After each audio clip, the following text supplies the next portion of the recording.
Potret Nikita Willy dan Baby Isa Sandar Djoko Sutono saat jalan-jalan jadi sorotan, harmonis dan hangat. Kebahagiaan masih menyelimuti artis cantik Nikita Willy.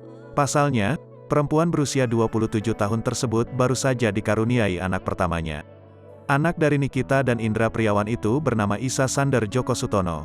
Kehadiran sang anak membuat keluarga Nikita kini terasa lengkap.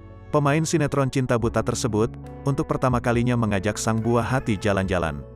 Terlihat perempuan berusia 27 tahun itu berkeliling untuk menikmati udara segar.